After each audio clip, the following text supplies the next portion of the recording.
Bonjour à toutes et à tous. Dans l'actualité régionale, on vous parle de la campagne annuelle de vaccination contre la grippe.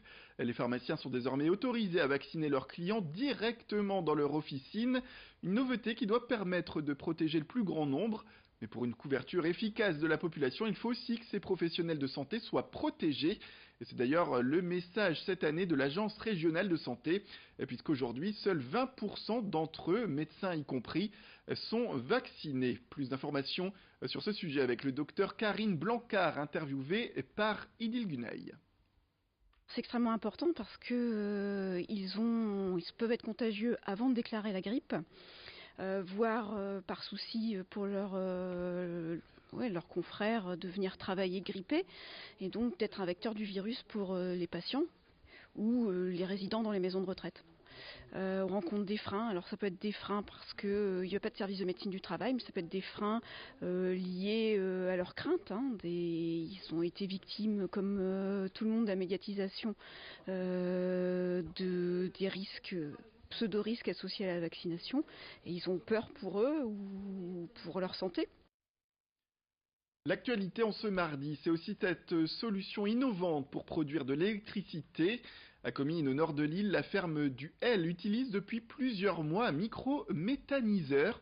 Alors concrètement, l'appareil racle et envoie dans une cuve le lisier des vaches laitières.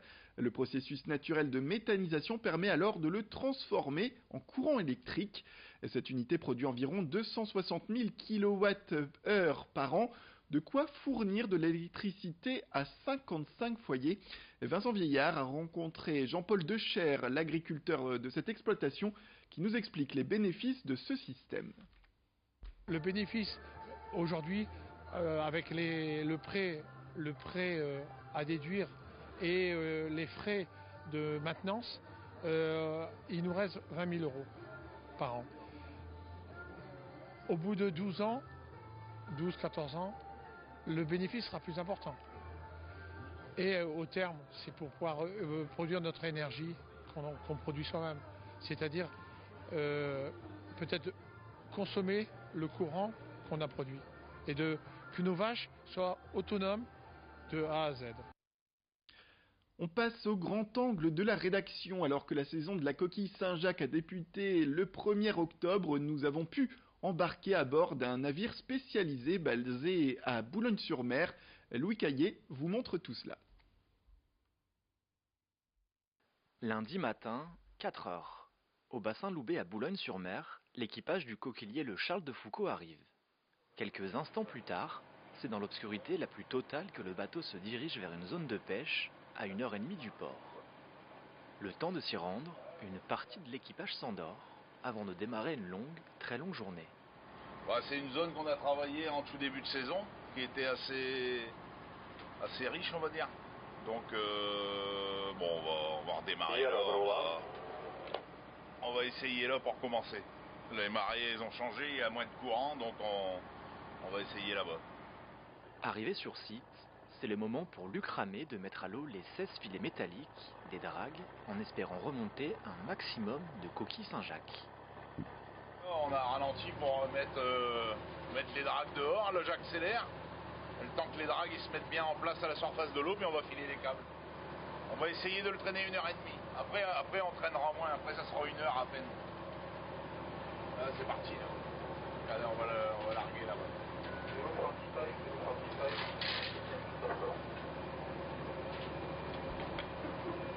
Je fais attention parce qu'on est en plein dans le rail, dans la voie nord-est, donc faire gaffe avec les cargos.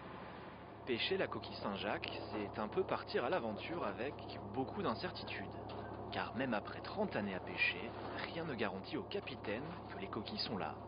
Soit parce que le travail a déjà été fait par d'autres, soit parce que le gisement s'est déplacé à cause des marées. On ne sait jamais ce qu'on va trouver, hein. Là on a filé en espérant... là c'est un premier trait, hein. On file jamais vraiment à l'endroit pile poil où on voudrait être, on file toujours un peu avant pour essayer, on tâte le terrain, quoi. On veut pas toujours se diriger sur les collègues. Donc là il y a les collègues qui sont plus sur voie, mais bon on va pas filer avec eux, on va filer avant. Puis on va aller les chercher tout en tirant nos engins de pêche, quoi. Mais il n'y a rien qui nous certifie on va trouver de la coquille. Hein. Il peut ne rien y avoir. On espère trouver quelque chose. C'est pour ça qu'il faut essayer. 1h30 plus tard, c'est le moment de lever les filets, les vider, les remettre à l'eau, puis procéder au tri. Le processus va ainsi se répéter une vingtaine de fois jusqu'au soir, avec pour objectif d'atteindre les quotas, soit 2200 kg par jour. Pour l'équipage, à peine le temps de finir de trier qu'il faut de nouveau réceptionner les filets pleins à craquer.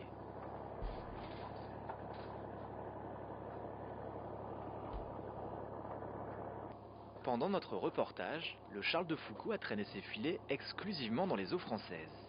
Mais il lui arrive également de le faire du côté anglais.